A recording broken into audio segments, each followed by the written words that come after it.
আসসালামু আলাইকুম everyone, this is GM Ashraful Islam. আশা করি সবাই ভালো আছেন। গত পর্বে আমি যে লেকচারটি দিয়েছিলাম সেখানে আমি দেখিয়েছিলাম যে সমযোজী বন্ধনটা কিভাবে গঠন করে।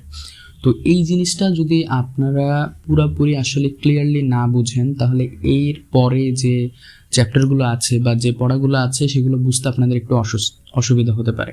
সো এই জন্য আমি চিন্তা করলাম যে সমযোজী বন্ধনটা আসলে কি সেটা আরেকটু কনসেপ্টটা ক্লিয়ার করি। সমযোজী বন্ধনটা মনে করেন যে আপনি আর আপনার বন্ধু মনে করেন কোথাও খেতে গিয়েছেন, তো সেখানে গিয়ে আপনার বন্ধু বলছে যে আমি বিলটা দিই, আবার আপনি বলছেন যে না দোস্ত আমি বিলটা দিই। বা আপনাদের এমন হলো যে আপনাদের যে যা খেয়েছেন তার থেকে একটু বেশি বিল এসেছে। এখন যে কোনো একজন দিতে গেলে সেটা আপনাদের পক্ষে সম্ভব না, কিন্তু দুইজন দিলেই সেটা সম্ভব। তো এখন আপনারা কি করবেন? আপনারা নিশ্চয়ই দুইজন শেয়ার করে টাকা দিবেন, অর্থাৎ আপনি কিছু দিলেন, আপনার বন্ধু কিছু দিল, এভাবে হয়তো শেয়ার করে আপনারা টাকাটা দিতে পারেন। তো এই যে বন্ধন যে সিস্টেমের মাধ্যমে মানে শেয়ারের মাধ্যমে যে আপনারা টাকাটা দিলেন, ঠিক একই প্রসেসে এইখানে দেখেন, খেয়াল করেন, সিলিকনের সর্বশেষ কক্ষপথগুলো আমি এখানে দেখিয়েছি। এখানে কিন্তু আমি পুরোপুরি সিলিকনের যে পারমাণবিক গঠন সেটা কিন্তু দেখাইনি। এখানে শুধু ভ্যালেন্স ব্যান্ড মানে সর্বশেষ কক্ষপথ, ভ্যালেন্স ব্যান্ড মানে হচ্ছে কোনো পরমাণুর সর্বশেষ কক্ষপথ। তো এই সর্বশেষ কক্ষপথগুলো কিন্তু আমি এখানে দেখিয়েছি। যে সর্বশেষ কক্ষপথগুলোতে দেখা যাচ্ছে যে ইলেকট্রনের সংখ্যা 4টি করে আছে, এবং 4টি করে থাকার কারণে এগুলো হচ্ছে অর্ধপরিবাহী। আর এই অর্ধপরিবাহীগুলো যখন কোনো বন্ধন গঠন করে তখন সেগুলো সমযোজী বন্ধন গঠন করে। তো এখন খেয়াল করেন, প্রত্যেকটি সিলিকনের সর্বশেষ কক্ষপথে কিন্তু ইলেকট্রন 4টা করে আছে, তাই না? তো এই 4টা করে ইলেকট্রন থাকার কারণে আমি আরেকটা জিনিস বলে রাখি, এটা আপনারা নিশ্চয়ই ফিজিক্সে পড়েছেন, যে পরমাণু কিন্তু সবসময় অষ্টকপূর্ণ হতে চায়। অষ্টকপূর্ণ হয়ে এরা নিষ্ক্রিয় হতে চায়, অর্থাৎ কোনো রাসায়নিক বিক্রিয়ায় অংশগ্রহণ করার মানে কতক্ষণ পর্যন্ত সে রাসায়নিক বিক্রিয়ায় অংশগ্রহণ করবে, যতক্ষণ পর্যন্ত সে অষ্টকপূর্ণ না হবে, মানে নিষ্ক্রিয় না হবে। তো প্রত্যেকটা পরমাণুরই একটা ধর্ম আছে যে এদের শেষ কক্ষপথে 8টি ইলেকট্রন যখন হয়ে যায় তখন তারা রাসায়নিকভাবে নিষ্ক্রিয় হয়, এবং 2টি ইলেকট্রন হলেও তারা রাসায়নিকভাবে নিষ্ক্রিয় হতে পারে। তো এই পরমাণু দেখুন, খেয়াল করুন, এর সর্বশেষ কক্ষপথে ইলেকট্রন সংখ্যা কয়টি আছে? 4টি। তো এর আরও কয়টি দরকার? অষ্টকপূর্ণ হতে হলে আরও 4টি দরকার। তার মানে টোটাল 8টি ইলেকট্রন কিন্তু এই সিলিকনের দরকার অষ্টকপূর্ণ হওয়ার জন্য। তো যেহেতু এই সিলিকনের আরও 4টি ইলেকট্রন দরকার, তখন সে কি করবে? তখন অন্য আরও যে সিলিকন আছে তাদেরও তো 4টি করে ইলেকট্রন দরকার, তাই এই 8টি করে ইলেকট্রন দরকার, তাই না? তো এই 8টি করে ইলেকট্রন গঠন করতে অন্য সকল সিলিকনের পরমাণুগুলো কিন্তু এর সাথে বন্ধন গঠন করতে চাইবে। তো যখনই এরা বন্ধন গঠন করতে চাইবে তখন খেয়াল করুন, প্রথমে ধরুন একটি সিলিকন, এখানে 4টি ইলেকট্রন আছে, আরেকটি সিলিকন আসলো, ফলে দেখুন কি ঘটনা ঘটলো, যে এর একটি সিলিকন এবং এর একটি সিলিকন, এই দুইটা সিলিকন এর পরমাণুর যে ইলেকট্রনগুলো আছে সেই ইলেকট্রন দুইটি মিলে দেখা গেল যে এই সিলিকন বলতে পারে যে আমার 2টি এখানে ইলেকট্রন আছে, আবার এই সিলিকনও বলতে পারে যে আমার এখানে 2টি ইলেকট্রন আছে। এটাকেই বলা হচ্ছে আর কি শেয়ার। তো শেয়ারের মাধ্যমে এখন দুইজনেই বলতে পারছে যে আমার এই অবস্থানে বা এই জায়গাটাতে 2টা ইলেকট্রন আছে, এটা কিন্তু বলতে পারতেছে।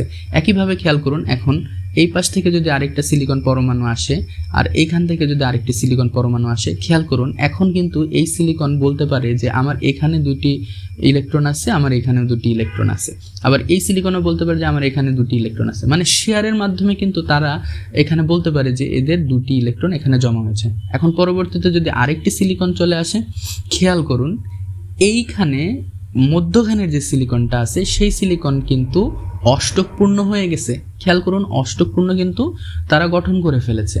তার মানে হচ্ছে দেখেন, এই সিলিকনটি এখন রাসায়নিকভাবে নিষ্ক্রিয়, ফলে এ আর কোনো প্রকার রাসায়নিকভাবে কোনো ইলেকট্রন শেয়ার বা আদান প্রদান করার চেষ্টা করবে না, কারণ হচ্ছে তার সর্বশেষ কক্ষপথে 8টি ইলেকট্রন সম্পন্ন হয়ে গেছে। তখন সে রাসায়নিকভাবে এখন সে নিষ্ক্রিয় হয়ে গেছে। তো এই যে পরমাণুর যে ধর্মের কারণে একটার সাথে আরেকটা বন্ধন গঠন করে মানে নিষ্ক্রিয় হতে চায়, এটা কিন্তু পরমাণুর একটি ধর্ম। এখন দেখেন সিলিকনের অন্যান্য আরও যে সমস্ত পরমাণুগুলো আছে তারাও কি করবে, তারাও হচ্ছে তাদের ইলেকট্রনগুলো শেয়ার করে অষ্টকপূর্ণ হতে যাবে। এভাবে অসংখ্য সিলিকন কিন্তু একত্রে যুক্ত হয়ে যে বন্ধন গঠন করতেছে সেটাকে বলা হচ্ছে আসলে সমযোজী বন্ধন। তো সমযোজী বন্ধনের সিস্টেমটাই আসলে এরকম যে এক একটা পরমাণুর ইলেকট্রনগুলো আরেকটি পরমাণুর ইলেকট্রনের সাথে শেয়ারের মাধ্যমে তারা বন্ধন গঠন করার চেষ্টা করবে। তো এভাবে একটা সিলিকন পদার্থ কিন্তু তার ভিতরে যে পরমাণুগুলো থাকে সেগুলো বন্ধন কিন্তু এভাবে গঠন করে। তো এই যে আমরা এই জিনিসটা বুঝলাম, এই জিনিসটা বোঝার পরে আমরা ওই যে গত ক্লাসে যেটা আমি দেখিয়েছিলাম যে এন টাইপ সেমিকন্ডাক্টরে কী হয়, এরকম সবগুলো পরমাণু এই যে সমযোজী বন্ধন গঠন করেছে। দেখেন এই মাঝখানে সিলিকনটা খেয়াল করেন, এর কয়টা ইলেকট্রন ছিল শেষ কক্ষপথে? ইলেকট্রন ছিল মাত্র 4টি, কিন্তু সে অন্য আরও কতকগুলো পরমাণুর সাথে ইলেকট্রন শেয়ার করে যে বন্ধন গঠন করেছে, তখন বন্ধন গঠন করার পর তার কিন্তু সর্বশেষ কক্ষপথে এখন ইলেকট্রন সংখ্যা দাঁড়িয়েছে সব মিলে মোট 8টি। তার মানে এখানে এই জিনিসটা প্রতীয়মান হচ্ছে যে এরা আসলে সমযোজী বন্ধন গঠন করে অষ্টকপূর্ণ হওয়ার চেষ্টা করছে এবং এভাবেই তারা গঠন তৈরি করতেছে। এখন ঘটনাটা কি হবে? ঘটনাটা হবে যে আপনি এই রকম একটা সিলিকন পদার্থের মধ্যে এই পরমাণুগুলোকে এরকম অবস্থায় থাকাকালীন আপনি কি করলেন, বাইরে থেকে একটি অ্যান্টিমনি এই সিলিকনের মধ্যে পুশ করে দিলেন বা যে কোনোভাবে আপনি ভেজাল হিসেবে মিক্স করলেন বা ডোপিং করলেন।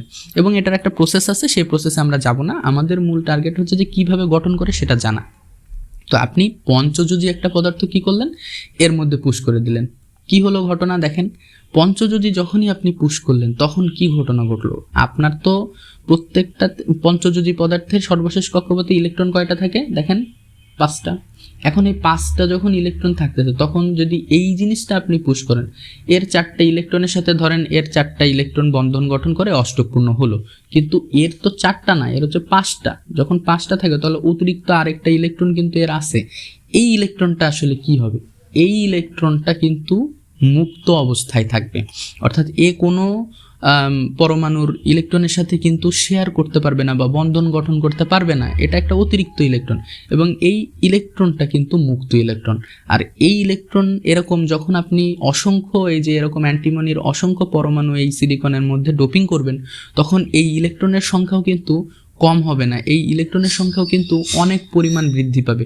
এবং ইলেকট্রনের সংখ্যা যখনই বৃদ্ধি পাবে তার মানে কি নেগেটিভ চার্জের সংখ্যা বৃদ্ধি পাবে। আর নেগেটিভ চার্জ সংখ্যা বৃদ্ধি পাবে মানে কি, যে এর মধ্যে ফ্রি ইলেকট্রন থাকবে এবং সেই নেগেটিভ ইলেকট্রনগুলো ইলেকট্রন চার্জ বহন করবে। এবং পরমাণু আমরা জানি কি যে পদার্থের মধ্যে যে ইলেকট্রনের যে প্রবাহ হবে, সেই প্রবাহ মানেই তো কি ইলেকট্রিসিটি।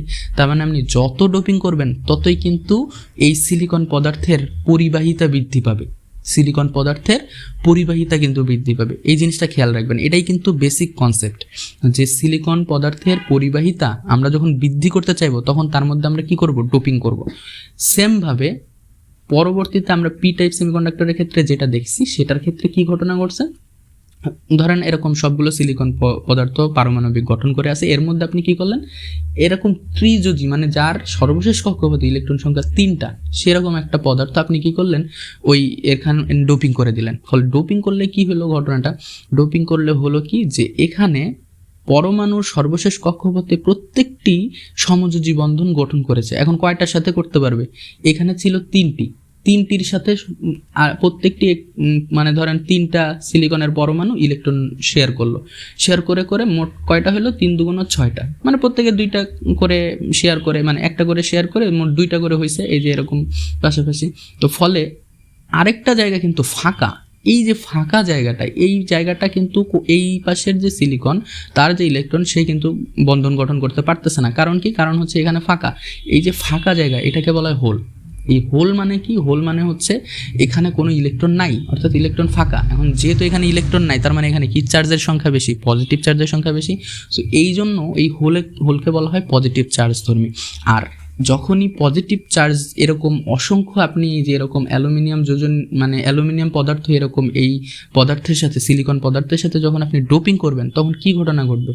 তখন পজিটিভ চার্জের সংখ্যা অনেক অনেক গুণ বেড়ে যাবে, ফলে অসংখ্য পরিমাণ পজিটিভ চার্জ তৈরি হবে, মানে হোল তৈরি হবে। ঠিক আছে, তাহলে কি হলো, এরকম অ্যালুমিনিয়াম কিন্তু আমরা একটা এখানে দেখাচ্ছি, কিন্তু আসলে কিন্তু অনেকগুলো আমরা ইলেকট্রনের মধ্যে পুশ করতেছি, ফলে এই যে আমাদের যে পজিটিভ চার্জ, এই চার্জের সংখ্যা কিন্তু অনেক অনেক বেড়ে যাচ্ছে। ফলে এখন আমরা যে জিনিসটা দেখবো সেটা হচ্ছে কি, আসলে আমরা যখন পি টাইপ সেমিকন্ডাক্টরের মানে মধ্যে এই অসংখ্য আমরা ত্রিযোজী মৌল পুশ করতেছি, তখন কি চার্জের সংখ্যা বেড়ে যাচ্ছে? আমরা বলতেছিলাম পজিটিভ চার্জের সংখ্যা। তো এই যে দেখেন, এই পি টাইপ সাবস্ট্রেটের মধ্যে মানে একটা সিলিকনের মধ্যে যখন অসংখ্য ওই ত্রিযোজী মৌল মিক্সড করা হয়, তখন পজিটিভ চার্জ অর্থাৎ হোলের সংখ্যা কিন্তু বেড়ে যায়। এখানে আমরা লাল যে প্লাস চিহ্ন দ্বারা যে চার্জগুলো দেখতে পাচ্ছি, সেগুলো হচ্ছে সবই পি টাইপস, এগুলো সবই হচ্ছে হোল চার্জ। তো এই হোল চার্জগুলোর সংখ্যা কিন্তু এখানে বেশি। এখন যেখানে হোল চার্জের সংখ্যা বেশি, সেখানে মেজরিটি, আমরা মেজরিটি বলতে কি বুঝি? মেজরিটি বলতে বুঝি যে যেখানে মানে বেশি সংখ্যককে আমরা বলি হচ্ছে মেজরিটি। তো মেজরিটি এখানে কোনটা? Positive charge. তো পজিটিভ চার্জ যেহেতু এখানে মেজরিটি, তার মানে এখানে পি টাইপ সেমিকন্ডাক্টর বা পি টাইপ সাবস্ট্রেটের উপরে আমরা যখন পুশ করলাম, তখন এখানে কি তৈরি হলো?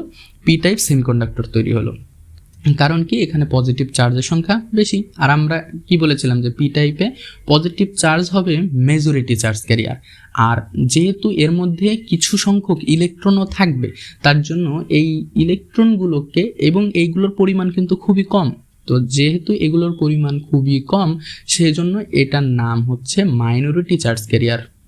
এখন তাইলে আমরা কি বুঝলাম? যে পি টাইপ সেমিকন্ডাক্টরের ভিতরে মেজরিটি চার্জ ক্যারিয়ার থাকবে হচ্ছে পজিটিভ, আর মাইনরিটি চার্জ ক্যারিয়ার থাকবে হচ্ছে নেগেটিভ। এখন আমরা পরবর্তী যে স্লাইড সেখানে যাই, সেখানে আমরা কি দেখতে পাবো? সেখানে আমরা দেখতে পাবো যে এন টাইপ সাবস্ট্রেট। এখন এই এন টাইপ সাবস্ট্রেটের মধ্যে আমরা কি করছিলাম?